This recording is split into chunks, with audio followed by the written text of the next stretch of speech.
Hello everyone, greetings. My name is Kesha, and this is a brief session on greatest integer functions. My experience with students have been that most of the students find it very difficult to handle problems involving greatest integer functions, especially if the problems involve finding definite integrals or limit of a function or in solving some quadratic equation. And believe me, if you understand the concept well, you will start finding these problems very easy to solve. So I would urge you to understand the concept well before really attempting problems. Right? Let me help you to get started. Now let's look at some of the numbers. Let's start with some basic numbers. Say for example, say x equal to say 1.2, which could be written as simple 1 plus 0.2, right? Take some more examples. These are all positive real numbers we are talking about, right? Which could be written as sum of say 1.99, which is like 1 plus 0.99. Or take some more example, 2.0, which is like 2 plus 0.0. Or say for example 2.3, which is like 2 plus 0.3, right? Or 2.999, which is again 2 plus 0.999. Right? These are all positive real numbers, and what I'm showing you is that these positive real numbers can be shown as sum of integers plus a fractional number which is less than 1, right? Even if we look at the negative real numbers, for example, you say minus 0.5, which is again sum of minus 1 plus 0.5, or say minus 0.99, which is minus 1 plus 0.0, or say minus 1, which is like minus 1 plus 0.00, right? Or minus 1.1 is a minus 2 plus 0.9, right? This is the interesting one, right? Because what you are seeing is that fractional part is not negative. The only we're talking about is the integer which is closest to these numbers. The closest integer we are talking about near to 1 minus 1.1 is minus 2, the lowest number, right? We are not looking at minus 1. We didn't say minus 1.1 is minus 1 minus 0.1.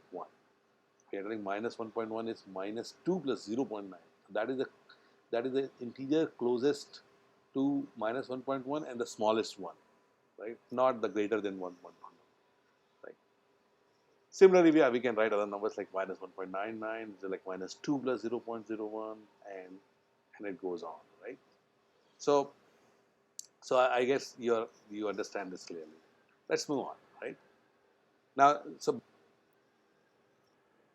based on this thing, if you if you if you try to generalize this thing, you would see that any real number can be represented as sum of sum of integers and fractional numbers, right?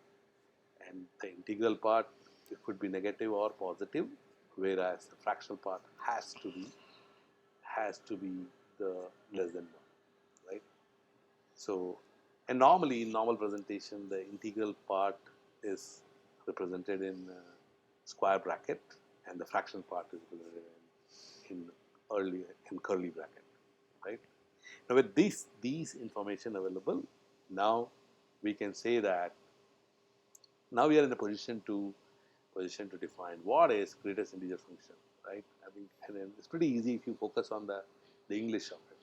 The greatest integer function is nothing but it's the integral part of the real number, which is closest to the integer and the smaller than the integer we're talking about, right? So if you're this is also known as a floor of x, and if you plot this function y equal to greatest integer function x, you would see it will be shown as a steps, right? So for example, between 0 and 1, if you are looking at the greatest values, right, you would notice that between 0 and 1, up to its value is 0, and at x equal to 1, the greatest integer value will become equal to 1, right? So if you find the limit, right, if you want to go from the left and go from the right, try to approach, you would see different value of the limits, right? If you approach from the limit, say x tends to the 1 plus, for example, you're talking about, or 1 minus if you're talking about from the left, right? You would see that the greatest integer value is equal to 0. But if you approach from the right, that is x equal to 1 plus, right? So that is like you are approaching from the right side, the greatest integer value is 1, right? And that is why you would see that this floor function or the step function is discontinuous at all integral values. It is continuous between all non-integral values, say between 0 and 1, it is continuous function at 0, or say between 1 and 2, the function value is at 1, between 1 and 2, not including 1 and 2, right? Those boundary values are not included. Between 2 and 3, the value is 2, right? But at 3, its value is 3, right? And these are the holes. We call it holes or discontinuities for the greatest function, right? So, and there are a couple of properties which I believe you must know, which is very simple to understand. It's not very difficult. I think you already would have made it out, but let me put it down here, right? So, greatest integer x plus greatest integer minus x would be equal to 0 if x is an integer, right? You take x equal to 2 or x equal to 3, right? So if you take x equal to 2, the greatest integer value of x would be 2, but the greatest integer minus x would be minus 2. 2 plus minus 2 would be 0. The interesting part is the next one. When you say when x is not an integer, right? In that case, you would see that x plus minus x would be minus 1, because just take an example. I have given an example of 2.14 here. So greatest value of x would be 2, whereas minus x would become minus 3. So that is why the greatest integer value of x plus greatest integer value of minus x would be minus 1 if x is not an integer. Right? So I think these are the two small things, two properties of step function. There are many properties of step function which I am not going through here. My intention is not to go give you a full course on greatest integer function. My intention was to help you to understand the basic concept and help you to solve problems on dealing with definite integrals, limits, and some quadratic equations, right? So I wouldn't focus more on theoretical thing, and let's get into the solving the problems, right? So this is the first problem, right? So this is the first problem where we are talking about find the integral of from 0 to ln3, and the integrand is here greatest value of e to the power x, right? So this question is that it might sound very tricky to you in the beginning, because if it wouldn't have been greatest integer function, this is a very simple problem, the beginner's problem, right? Integral of e to the power x would have been e to the power x, and just put the limits and you get the answer. That is e to the power ln3 minus e to the power 0 would have been 3 minus 1, would have been 2, right? But here I think you have to see that you are dealing with greatest integer function, right? So so in these kind of problems, the trick is to find the boundaries where integral value changes, right? That is the trick. You need to find the values of x where the integrand changes. For example, in this case, the the the limit e to the power x, right, between ln1 and ln2. ln1 is 0, that's why I'm calling it 0 as ln1. Between ln1 and ln2, the value of e to the power x is actually varies from 1 to 2, but the greatest integer value would be 1, because I'm not including the 2 as a boundary. That's why if you look at this carefully, I have put it as an open bracket. X belongs to ln1 and ln2 open bracket. That means the greatest integer value would be 1. When you're talking about, similarly, if you go from ln2 to ln3, again, close bracket ln2 and open bracket ln3, the value of e to the power x, the greatest integer value of e to the power x would be 2. Now we still need to consider, because our integration is from 0 or ln1 to ln3. So we need to consider the ln3 also. At x equal to ln3, the greatest value of the integrand e to the power x would be 3, right? So we need to divide this into 3 parts, right? So for example, now we are telling that the integral ln1 to ln3 greatest integer value e to the power x dx is nothing but ln1 to ln2, ln2 to ln3, and the last one at ln3, so ln3 to ln3, that's why I'm putting it, right? Because it shoots at that value. Please understand, it's a discontinuity there, right? And so if you do this thing and try to find the value, and then just substitute the value of greatest integer value at during this interval, right? So for example, the value of greatest integer function e to the power x between ln1 and ln2 is 1, and that's what you are seeing in the last line of this last line here. And between ln2 and ln3 it is 2, and then between ln3 at ln3 it would be 1, right? So integral from ln1 to ln3 to the power x dx is simple integral now, which is ln2 minus ln1 plus 2 ln3. And you look at the last one, it is 0. You're talking from ln3, right? Now, maybe simple now, because you have now, I think you have uh, done the difficult part of it earlier, right? So this is 0 to 3, and it's a curly bracket, means the fractional part to the power greatest integer function, right? And dx. It seems very daunting in the beginning, and you might find, oh, this is very difficult. But if you know the basic properties of greatest integer function, this is an easy task, right? First, you should know that the the, the fractional part can be written in the form of, how we can write this fractional part in the form of greatest integer function, right? I think we started with this definition, right, where we spoke about that x can be written as greatest integer function plus fractional part. So fraction can be written as x minus greatest integer value of the function, right? And just substitute that, right? Now if you know, your integral actually becomes from 0 to 3 x minus the greatest integer value of x to the power greatest integer value of x, right? Now this is where the catch is now. If you look at the greatest integer value x, between 0 and 1, the value is 0, the greatest value of x. Between 1 and 2, it is 1, and between 2 and 3, it is 2. And I'm not again doing for exactly at 3, because 3 it is become, the value will be 3, but 3 to 3 integral would be 0. So that's why I will consider only the cases, the boundary values, where you don't have to worry about what happens at exactly at boundaries, right? So, so basically you are telling that you have to break down this integral into 3 parts, that is between 0 to 1, 1 to 2, and 2 to 3, and see how integrals are changing. And this becomes a simple problem now, right? So when the x value is between 0 and 1, the greatest integer value is 0, as I mentioned before, right? And similarly for between 1 and 2, and between 2 and 3, right?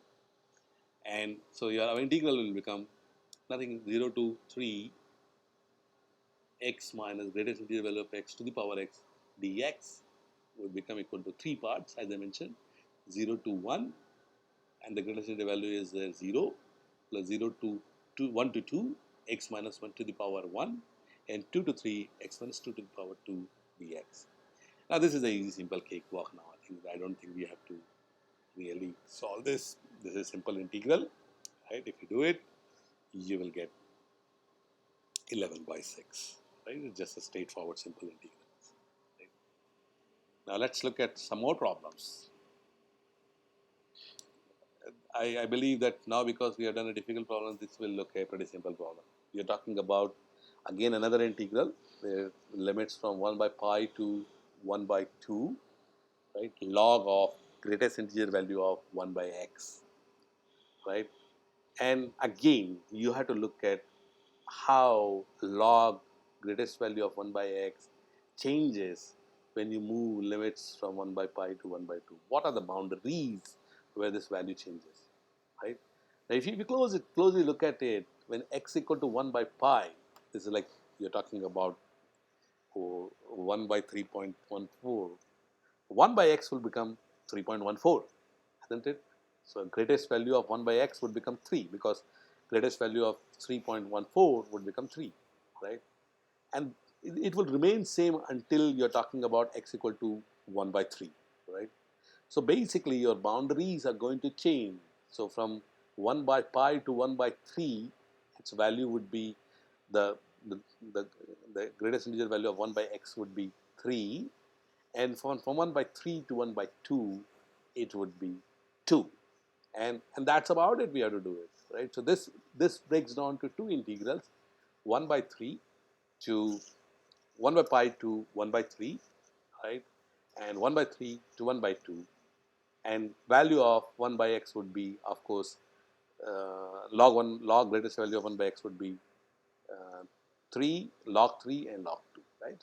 And just put it. I think this is simple, straightforward now, right? The given regular is going to be divided into two parts, as I mentioned. This is like 1 by pi to 1 by 3. It becomes log 3 dx plus 1 by 3 to 1 by 2 log 2 dx. And this is simple. Answer is this one, right? So I hope you're getting the concept clear, right? Don't get don't get get scared when seeing a problem involving greatest integer function. I think these are the easier problem than some other difficult integral problems, because here you know the values will, how values will change if you know the limits, how limits are going to change, right? So let's look at some more problems. Another integral, right, which takes 0 to infinity 2 by e to the power x. We are looking at integral value of 2 by e to the power x dx, right? Again, if you look at this, the value, how integral will change, when you move the limit, right? If you look at the value of integrand at x equal to 0, that is 2 by e to the power 0, right? E to the power 0 is 1, right? And integrand would be 2, right? And you move further, right? Say 0 to, you take further from, say, you're talking from 0 to ln2, right? ln2 value would move from 2 by e power x would become 1, right? And so your the greatest integer value between x equal to 0 to ln2 would be just 1, right? And from ln2 to infinity, because ln2 to infinity, 2 by e to power x would be less than 1. So greatest integer value would become 0, right? I hope you get it. Right? And let me repeat it again. Right? What we are telling is, between 0 and ln2, the value of 2 by e to the power x ranges from 2 to 1. So greatest integer value will become 1. But from ln2 to infinity, 2 by e to the power x would be less than 1. So greatest integer value will become 0. So now this question becomes very simple, right? Just the integral of 0 to ln2 and 1 dx, which is like ln2, right? Let's look at some more problems. This is another integral, which is from 0 to 1, 2 by x, greatest value of 2 by x minus 2 times greatest value of 1 by x dx. Now this is again an interesting problem, because here you need to worry about both 2 by x and 1 by x. So before you solve this thing, it would make sense to change to some simpler integrals. So if you put 1 by x equal to t, then you will get minus 1 by x square dx equal to dt, and dx equal to 1 by t square d square with a minus sign. And your limits will change, right? When x equal to 0, t will become infinity. When x equal to 1, t would become 1. So the limit will change from infinity to 1, right? And you're talking about greatest integer value of 2t minus 2 times greatest integer value of t, and with minus 1 by t square. Now because of minus sign in the integrand, your limit will change back to 1 to infinity, and that is 2t greatest value of 2t minus 2 times greatest value of t into 1 by t square. Now, again, if you look at how things changes here, right? So, for example, as you move t from say 1 to 3 by 2, 1 to 3 by 2, the greatest value of 2t will move from 2t would be 1, right? But greatest value of t would be is uh, still would be 1, right? Sorry, let me read it again. So if you are telling that when t is moving from between 1 to 3 by 2, the greatest value of 2t would be 2 and the greatest value of t would be 1. Similarly, when you move from 1 by 3 to 2, the greatest value of 2t would be 3, but your greatest value of t is still 1, right? And the next limit says you move from 2 to 5 by 2, right? 2 to 5 by 2. So greatest value of 2t would be 4, but your t would be still 2, right? And similarly from 5 by 2 to 3, right? So what you are seeing, this integral can be divided, right, into multiple subdivisions. I think it's more than infinite subparts, right? And we are saying it is you're talking about 1 to 3 by 2, 3 by 2 to 2, 2 to 5 by 2, 5 by 2 to 3, and it goes on, right? And we have to just substitute the value of 2t and t, and that's it. So you see, in the first case, when t is moving from 1 to 3 by 2, 2t was 2, and your 2 times greatest integral value of t was 1, and then that's what we have done. And if you simplify this thing, you will get, you see, 0 plus and simple integral. Put it together, you will see that it is minus 1 by 2 plus 1 by 3 plus 1 by 4 plus 1 by 5. I'm sure that you understand looking at this thing. This is right? Log of 1 plus x is x minus x square by factorial 2 plus x cube by factorial 3 minus x to the power 4 by factorial 4, and goes on. And if you put x equal to 1, you get log 2, which is nothing but 1 minus 1 by 2 plus 1 by 3 minus 1 by 4. And if you simplify, multiply with 2, and you get 2 ln 2, right, which is like 2 minus 2 by 2, and you just do 2 ln 2, and it's just a further substitution, nothing else. You say 2 ln 2 minus 1, there is nothing but minus of 1 by 2 plus 1 by 3 plus 1 by 4 plus 2 by 3 plus 2 by 5 plus 2 by 7. I just rearrange the numbers. So the given integral will become nothing but 2 ln 2 minus. Right? Now, this is another problem, which is you're talking about. This is a simple problem actually. If you look at from 0 to 500, x minus greatest value of x to the power 3, right? You need to understand this thing that if you take limits, say from 0 to 1, x minus greatest value of x, right? The greatest value of x would be between 0 to 1 would be 0. So your integrand would become x minus 0 to the power 3 between 0 to 1. And similarly from 1 to 2, it will become x minus 1 power 3, right? So given integral can be divided into 500 equal parts, right? Which is like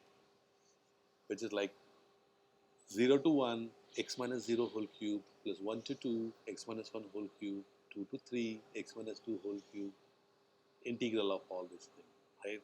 And if you do it further, break it down, it will come 1 by 4, 500 times, which is like 500 by 4, which is 125, right?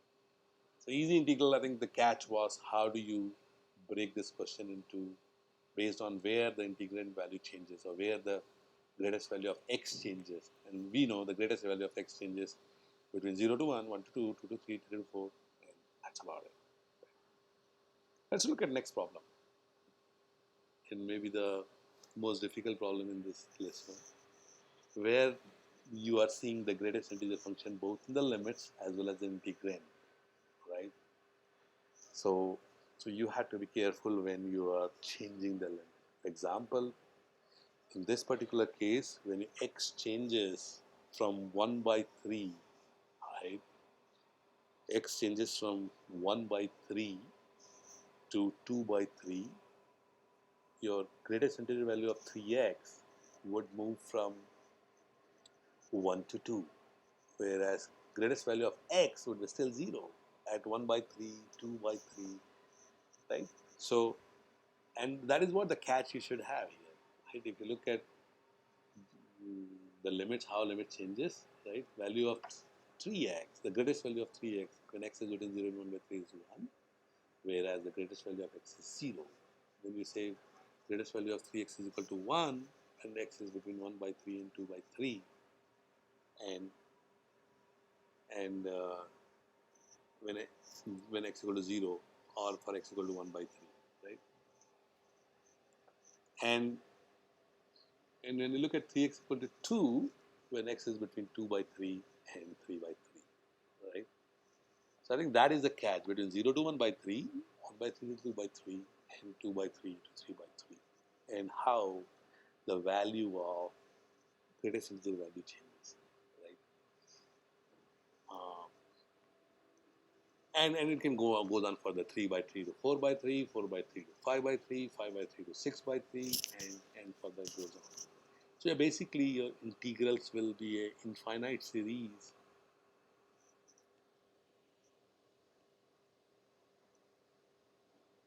and so it becomes a simple one now. It's like 0 to 1 by 3 by 3, 1 by 3 by 3 to 2 by 3 by 3, 2 by 3 by 3 to 3 by 3 by 3. You understand? I'm telling the integral I already had, the limits was greatest integer function x by 3 it was, right? So that's why by 3 you are seeing in the thing, right? So, so this is basically sums down to you have two limits, which is 0 to 0, 0 to 0, and then 0 to 1 by 3. Then again 1 by 3 to 1 by 3, 1 by 3 to 1 by 3, and then 1 by 3 to 2 by 3, right? And this goes on. And what you get is 0 plus 0 plus some value, and that's an easy integral now. Integral of a to the power x is a to the power x by ln a. I use that, and it became a simple geometric series which is going up to infinity, and which is with a first term as 1 by 2 and your common ratio of minus 1 by 2. So you just use the formula, right? The sum of infinite series for geometric infinite series is a upon 1 minus r, so which is like simple stuff, right? So I think this is very simple. The catch was in the beginning itself, like how you change both integrands as well as the limits. Now let's look at maybe a different problem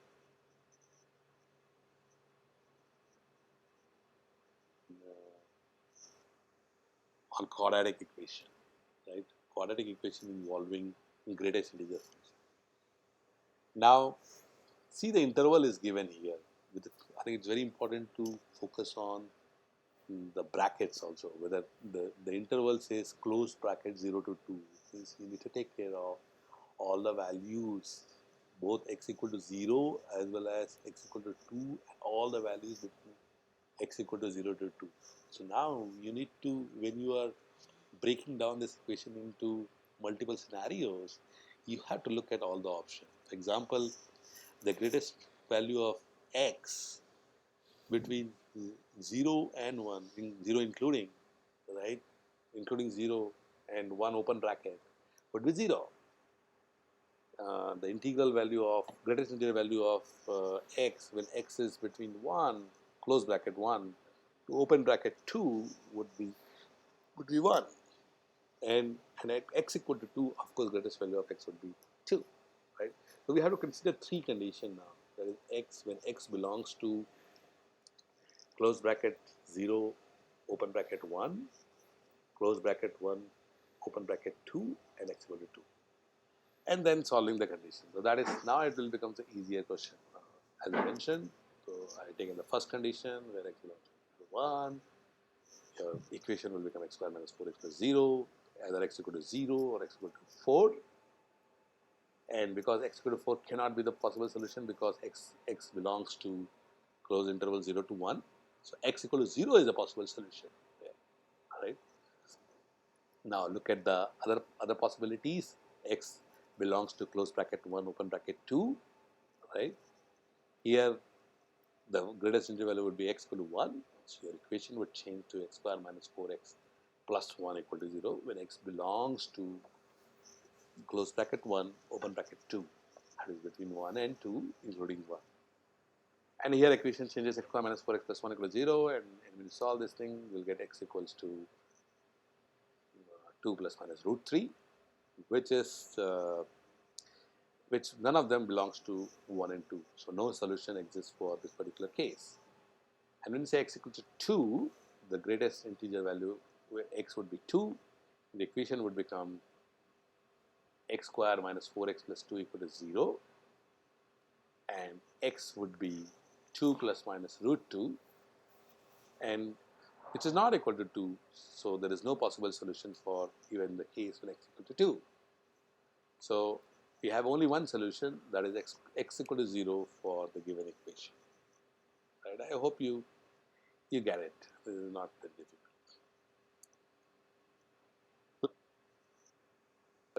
I find it was an interesting one.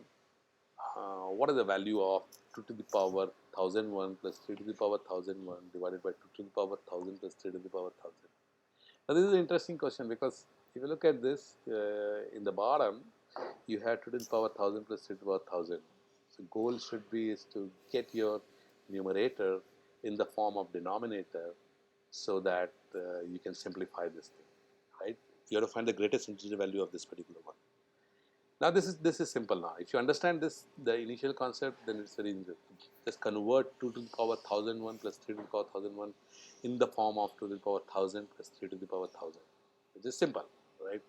Which can be written as 2 times 2 to the power 1000 plus 3 times 3 to the power 1000, and again which can be written as 2 times 2 to the power 1000 plus 3 to the power 1000 plus 3 to the power 1000 divided by entire 2 to the power 1000 plus 3 to the power 1000, which is like 2 plus 3 to the power 1000 divided by 2 to the power 1000 plus 3 to the power 1000. Now this is common sense that 3 to the power 1000 divided by 2 to the power 1000 plus 3 to the power 1000 would always be less than 1. Actually, in fact, it would be very close to 0, but some positive number, right? So what you are telling is 2 plus some positive number, the greatest integer value will become 2, and that's what exactly the answer would be. That's the answer of this question. Now let's look at a couple of problems related to limits.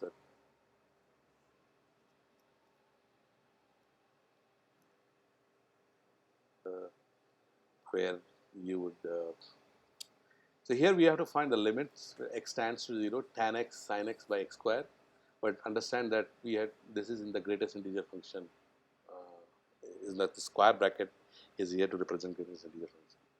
The normal problem would have been we could have done with L'Hopital rule, but here you can't, because this is the greatest integer value we are looking at. And these are the kind of problems where you need to use your knowledge of Taylor series, right? Although you might not have read this thing, but I think knowledge of these advanced stuff would be very useful sometime. So if you know, I'm not sure whether you have read this or not, but I think it's good to go back and read about this. That Taylor series can be represented as just simple stuff, which is fx is equal to f0 plus f dash 0 by 1 factorial plus f double dash 0 by 2 factorial plus f triple dash 0 by 3 factorial, and goes on. So remember that f dash 0, f double dash 0, f double dash 0 is nothing but the first integral, first differentiation, first derivative, second derivative, and third derivative, and goes on, right? So if you use fx equal to tan x, which is continuous at x equal to 0, and we can find the expression for tan x, sin x, cos x very easily, right? So if you use this formula and do it, actually you would see the tan x expression for tan x would be something like this. That is x plus x cubed by 3 plus 2 by 5, x power 5, and goes on. Sin x, similarly, x minus x cubed by factorial 3, like x power 5 by factorial 5. If you do similarly cos x, you will see 1 minus x power by factorial 2, x power 4 by factorial 4 is on. Now why did I use this thing? Because I know that you have the expression, you have denom denominator has x square, right? Now if we can expand tan x and sin x in the form of x, then we would be able to we would be able to eliminate some x square, and we should be able to get to a number, right? And let's see how it goes here. So if you multiply tan x into sin x, you will get x square plus x to the power 4 by 3 minus x to the power 4 by 3 factorial plus x to the power 6 by 5 factorial plus 2 by 15 to the power x power 6 minus x power 6 by 3 factorial, and goes on, right? And if you further simplify, this is nothing but x square plus x to the power 4 by 6 x to the power 6 by 5 factorial plus 2 by 5 x power 6 minus x to the power 6 by 3 factorial. Some positive number, right? We are talking about. Now, if you do limit x tends to 0, tan x sin x by x squared, you would see that first x squared term will cancel out, and what you get is limit x tends to 0, tan x sin x by x squared is 1 plus some positive number. That 1 plus some positive number is very important, because then only the greatest integer value of that would become 1. If by chance it would have been 1 minus some value, suppose this would have come as 1 minus x square by 6 minus something, then in that case we would have got the value as 0. You see the catch is? So, and the last problem here, which I think another limit problem. Okay. And again, it goes back to basic concept, how you write the greatest integer value x, right? You need to understand that greatest integer value 2x, when you say it is, when you represent it as a x minus fractional part of x, or say greatest value of 2x is equal to 2x minus fractional part of 2x, fractional part of 2x would be still less than 1. Any fractional part of a number would be less than 1, right? So that we need to keep in mind. So now I have expanded this limit. It's a limit n tends to infinity. X, greatest value of x as x minus fractional part of x. Greatest value of 2x as 2x minus fractional part of 2x. Greatest value of 3x is 3x minus fractional part of 3x, and goes on and on. Now it's a simple problem if you look at closely, which is nothing but limit n tends to infinity x plus 2x plus 3x plus nx divided by n square minus limit n tends to infinity fractional part of x plus 2x plus 3x plus nx divided by n square. Now if you look at the fractional part of it, because all this is less than 1, anything less than 1 and adding it n times, maximum would be close to n.